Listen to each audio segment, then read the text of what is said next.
ઉમરગામમાં નગરપાલિકાના પાપે વાહન ચાલકો રોડ પર સ્લીપ થયા હતા। ઉમરગામમાં ચાલી રહેલા કામો અધૂરા હોવાથી ઠેર ઠેર રસ્તા પર કાદવ કીચડ જામી ગયા છે। રસ્તાઓ ચીકણા થઈ જતા અનેક વાહન ચાલકો નીચે પટકાયા હતા। ઉમરગામના સ્ટેશન રોડ પર રસ્તો ચીકણો થઈ જતા એક જ જગ્યાએ એક નહીં અનેક વાહન ચાલકો સ્લીપ થયા। આથી વાહન ચાલકો નીચે પટકાયા હતા, જેમાં 2 લોકોને ઈજા પણ થઈ છે। ઉમરગામમાં સ્ટેશન રોડ પર ઓવરબ્રિજનું કામ ચાલી રહ્યું છે, જેનું કામ હજુ અધૂરું છે। અનેક જગ્યાએ ગટર પણ ખુલ્લી પડી છે। રસ્તા ઉપર કાદવ કીચડનું સામ્રાજ્ય છવાયેલું છે અને રસ્તાઓ ચીકણા થઈ જતા વાહન ચાલકો નીચે પટકાવવાના પણ અનેક બનાવ બન્યા છે। આવા જ દ્રશ્યો સીસીટીવી કેમેરામાં પણ કેદ થઈ ચૂક્યા છે। આથી ઉમરગામમાં રસ્તા પર જામેલ કાદવ કીચડ દૂર કરી રસ્તાઓ સ્વચ્છ બનાવવામાં આવે તેવી માંગ કરાઈ છે। ટ્રેનમાં પ્રવાસ કરનારાઓ માટે મોટા સમાચાર પ્રાપ્ત થઈ રહ્યા છે। ટ્રેન મોડી પડવા અંગે ગ્રાહકોના હિતમાં ચુકાદો। ટ્રેન મોડી થશે તો રેલ વિભાગે જવાબદારી લેવી પડશે। કોલકાતા અમદાવાદ એક્સપ્રેસ ટ્રેન નિર્ધારિત સમય કરતા મોડી પહોંચતા મામલો પહોંચ્યો હતો આયોગમાં। ટ્રેન મોડી પડતા અરજદારને શારીરિક અને માનસિક હેરાનગતિનો સામનો કરવો પડ્યો હતો। આયોગે અરજદારની તરફેણમાં ચુકાદો આપી રેલ વિભાગને આદેશ કર્યો। ફરિયાદીને ટિકિટના રકમ 9% વ્યાજ સાથે ચૂકવવા આદેશ કરાયો છે। ફરિયાદીને માનસિક ત્રાસના 5000, ફરિયાદ ખર્ચના 2000 મળી કુલ 7000 ચૂકવવા કોર્ટનો આદેશ। અમદાવાદના ફરિયાદીને કોર્ટ કેસ હોવાથી જલ્દી અને પહોંચવા શાંતિ એક્સપ્રેસની 150ની એક એવી 2 ટિકિટો બુક કરાવી હતી। ફરિયાદીએ ટિકિટના 3300 રિફંડ સાથે બંનેના કેપ્શનના 50000 મેળવવા દાખલ કરી હતી ફરિયાદ। 20 ઓગસ્ટ 2022ના કેસમાં આયોગે મહત્વનો ચુકાદો આપ્યો।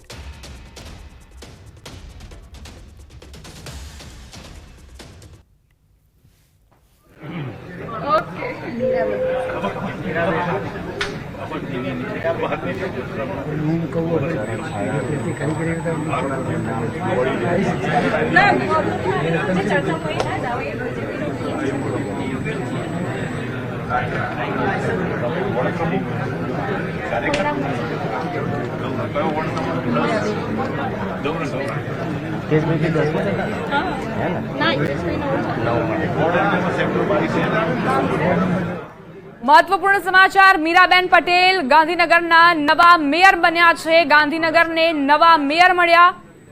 મીરાબેન પટેલ પર પસંદગીનો કળશ ઢોળવામાં આવ્યો છે। તેમને મેયર બનાવવામાં આવ્યા છે। હવે ગાંધીનગરની જવાબદારીઓ મીરાબેન પટેલ અદા કરશે અને થોડી જ વારમાં પ્રેસ કોન્ફરન્સની શરૂઆત થશે। જાણકારી માહિતી આપવામાં આવશે। મીરાબેન પટેલ જેમને મેયર બનાવવામાં આવ્યા છે, ગાંધીનગરના મેયર તરીકે તેમને ચૂંટવામાં આવ્યા છે। મીરાબેન પટેલ હવે ગાંધીનગરના વિકાસને આગળ વધારશે અને જે પણ સમસ્યાઓ ગાંધીનગરમાં અત્યાર સુધી જોવા મળતી હતી તેને દૂર કરવાની પણ બાંહેધરી આપી કે તેઓ વિકાસ કરશે અને સાથે જે સમસ્યાઓ છે તેને દૂર કરશે। ગાંધીનગરને નવા મેયર મળ્યા। મીરાબેન પટેલ પર પસંદગીનો કળશ ઢોળવામાં આવ્યો છે। સંવાદદાતા ગીતા મહેતા જોડાઈ ગયા છે વધુ જાણકારી સાથે। ગીતા, શું અપડેટ? ગાંધીનગર મ્યુનિસિપલ કોર્પોરેશનમાં આ વખતે મેયરની સીટ મહિલા માટે અનામત હતી અને ફાઇનલી હાલ જે પૂર્વ મેયર છે હિતેશ પટેલ, હિતેશ મકવાણા, તેમણે મીરાબેન હિતેશકુમાર પટેલના નામની જાહેરાત કરી છે। એક સમયે એવી સંભાવના હતી કે જ્યારે ધારાસભ્ય રીટાબેન પટેલ છે ત્યારે મેયરના નામની જાહેરાત અન્ય કમ્યુનિટીમાંથી થશે, એટલે કે અન્ય સમાજને તક આપવામાં આવશે, પરંતુ ફાઇનલી મીરાબેન હિતેશકુમાર પટેલના નામની જાહેરાત ગાંધીનગરના નવનિયુક્ત મેયર તરીકે થઈ ચૂકી છે। જી ગીતા, કોઈ પ્રતિક્રિયા સામે આવી છે મીરાબેન પટેલ તરફથી? ના, હજુ 2 મિનિટ પહેલા જ હિતેશ મકવાણા જેઓ પૂર્વ મેયર છે ગાંધીનગરના, તેમના દ્વારા આ નામની જાહેરાત કરવામાં આવી છે। પ્રતિક્રિયા હવે સામે આવશે। જી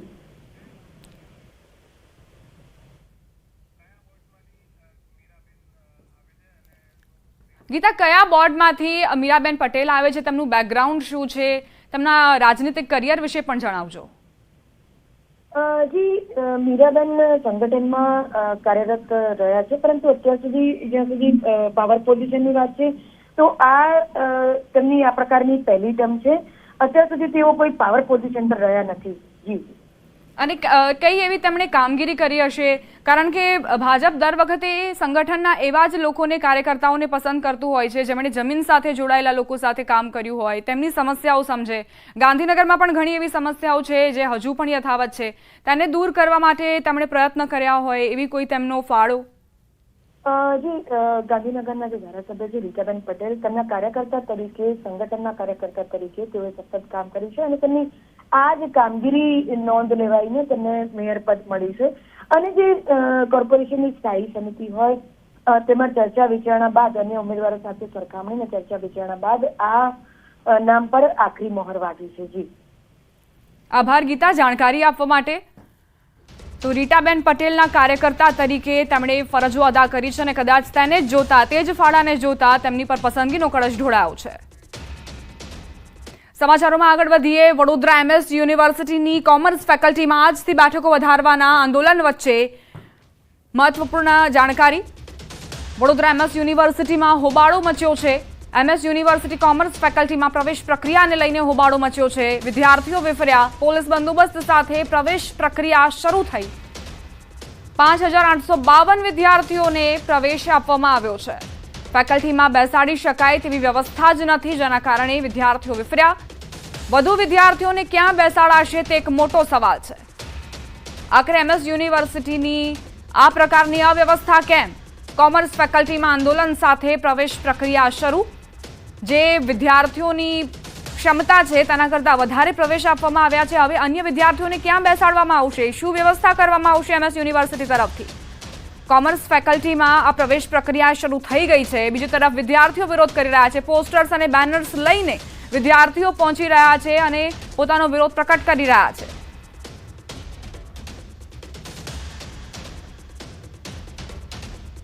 ફેકલ્ટી ઓફ કોમર્સમાં 5320 સિટિંગ અરેન્જમેન્ટ કરેલી. આ 5320 જે સીટો છે તે મેઇન બિલ્ડિંગ, ગર્લ્સ કોલેજ અને જનરલ એજ્યુકેશન બિલ્ડિંગ અને પાદરા, આમ કરીને 5320 સીટોનું અમારી પાસે વિદ્યાર્થીઓને બેસાડી શકવાની ક્ષમતા છે. અને એના ઉપર EWS એટલે કે ઇકોનોમિકલી વીકર સેક્શન, એના 532, એટલે 5852 વિદ્યાર્થીઓને અમારે વ્યવસ્થિત રીતે બેસાડી શકાય એવી વ્યવસ્થા છે. સંવાદદાતા હાર્દિક દીક્ષિત જોડાઈ ગયા છે વધુ જાણકારી સાથે. હાર્દિક, વિદ્યાર્થીઓની કઈ બાબતને લઈને વિરોધ? બિલકુલ દીપા, સમગ્ર મામલે વાત કરીએ તો MS યુનિવર્સિટીના જે સત્તાધીશો છે તેમના દ્વારા જે સ્થાનિક વિદ્યાર્થીઓ છે તેમના માટે અનામત ઘટાડવાની હિલચાલ જે છે તે શરૂ કરવામાં આવી હતી, જેને લઈને આખો જે વિરોધ છે તે સામે આવ્યો છે. અત્યારે તમે જે દ્રશ્યો જોઈ રહ્યા છો તે યુનિવર્સિટીના પૂર્વ વિદ્યાર્થીઓ તેમાં સામેલ છે, સેનેટ સભ્યો સામેલ છે, સિન્ડિકેટ સભ્યો સામેલ છે અને વિદ્યાર્થી સંગઠનના જે આગેવાનો છે એ તમામ લોકો જે છે અત્યારે આ યુનિવર્સિટીના જે સત્તાધીશો છે તેમના વિરુદ્ધ જે બ્યુગલ છે તે ફૂટ્યું હોય તેવા પ્રકારના દ્રશ્યો કહી શકાય. કારણ કે ભૂતકાળમાં આટલા મોટા પાયે વિરોધ જે છે તે વિશ્વવિખ્યાત MS યુનિવર્સિટીમાં ક્યારેય થયો નથી. વાઇસ ચાન્સેલર જે છે જ્યારથી તેમને ચાર્જ સંભાળે છે ત્યારથી તે જે છે પોતાની તાનાશાહી ચલાવી રહ્યા છે તેવા આક્ષેપ સાથે વાઇસ ચાન્સેલરની હાય જે છે તે બોલવામાં આવી છે. વાઇસ ચાન્સેલર જે છે ભૂતકાળમાં પણ કોઈને મળ્યા નથી અને આજે પણ તેમને જે આગેવાનો છે, વિદ્યાર્થીઓ છે, તેમને મળવાનું ટાળ્યું હતું, જેના કારણે આ તમામ લોકો છે કે જેઓ આંદોલન સાથે જોડાયેલા છે તમામ લોકોની અંદર વાઇસ ચાન્સેલર વિરુદ્ધ જે છે તે નારાજગી જોવા મળી રહી છે અને વાઇસ ચાન્સેલરનું જે રાજીનામું છે તે માંગી રહ્યા છે. યુનિવર્સિટીમાં આટલા મોટા પાયે જ્યારે વિરોધ આંદોલન થઈ રહ્યું છે ત્યારે પોલીસનો ખડકલો જે છે તે યુનિવર્સિટી જે કેમ્પસ છે ત્યાં ગોઠવી દેવામાં આવ્યો છે અને જે વિદ્યાર્થીઓ છે તેમના દ્વારા જે બોયઝ હોસ્ટેલ છે ત્યાંથી હેડ ઓફિસ સુધી બેનર અને પોસ્ટર સાથે આજે રેલી જે છે તે કાઢવામાં આવી હતી. અને અત્યારે વિદ્યાર્થી સંગઠનો અને જે યુનિવર્સિટી સત્તાધીશો છે તેમના દ્વારા વાટાઘાટો ચાલી રહી છે અને રાજ્ય સરકારનું જે શિક્ષણ વિભાગ છે તેમને ખુદ આજે સમગ્ર મામલો છે તેમાં દખલગીરી કરી છે અને આજથી જે યુનિવર્સિટીની વિવિધ ફેકલ્ટી છે ત્યાં રહી ગયેલા જે વિદ્યાર્થીઓ છે તેમના પ્રવેશની જે પ્રક્રિયા જે છે તે કરવામાં આવી રહી છે. દીપા, આભાર હાર્દિક જાણકારી આપવા માટે. મોટી સંખ્યામાં ટેટ ટાટ પાસના ઉમેદવારો ગાંધીનગરના જીવરાજ મહેતા ભવન પહોંચ્યા છે. ગાંધીનગર પોલીસ છાવણીમાં ફેરવાયું છે. કાયમી ભરતીની માંગ સાથે શિક્ષકો ગાંધીનગર પહોંચ્યા. વિદ્યા સહાયક અને શિક્ષક સહાયક કેટલાય સમયથી કાયમી ભરતીની માંગ કરી રહ્યા છે. કેટલાય ઉમેદવારોની વય મર્યાદા પૂર્ણ થઈ ગઈ છે. ઉમેદવારોની વય મર્યાદામાં પણ છૂટછાટની માંગ કરવામાં આવી છે. પાથી કાસરામ ST ડેપો પાસે મોટી સંખ્યામાં ઉમેદવારો ભેગા થયા. સૂત્રોચ્ચાર કરવામાં આવ્યા, બેનરો સાથે પોતાનો રોષ પ્રકટ કર્યો. પોલીસ અને ઉમેદવારો વચ્ચે ઘર્ષણ થતા પોલીસે ઉમેદવારોની અટકાયત કરી. ધારાસભ્ય જિગ્નેશ મેવાણીની પણ અટકાયત થઈ. ધારાસભ્ય જિગ્નેશ મેવાણીએ કહ્યું કે દેશ સહિત ગુજરાતમાં બેરોજગારીનો પ્રશ્ન ગંભીર છે. આ 90,000 જેટલા ટેટ ટાટના યુવાન યુવતીઓ જે પરીક્ષાઓ પાસ કરી, એટલીસ્ટ એમને તો તમે કાયમી નોકરી આપો. શા માટે તમે એમને નોકરીથી વંચિત રાખી રહ્યા છો? આજે પણ ગાંધીનગરમાં પથિકાશ્રમ અને અલગ અલગ જગ્યાએથી લગભગ 70 જેટલા યુવાન યુવતીઓ જે ટેટ ટાટના અમારા સાથીઓ છે, બધાની આજે અટકાયત કરવામાં આવી છે અને રાજ્યની સરકાર તરફથી કોઈ એમની સાથે ડાયલોગ કરવા માંગતું નથી. એટલે ગુજરાતના યુવાનોનું ભવિષ્ય અંધકારમય આ સરકાર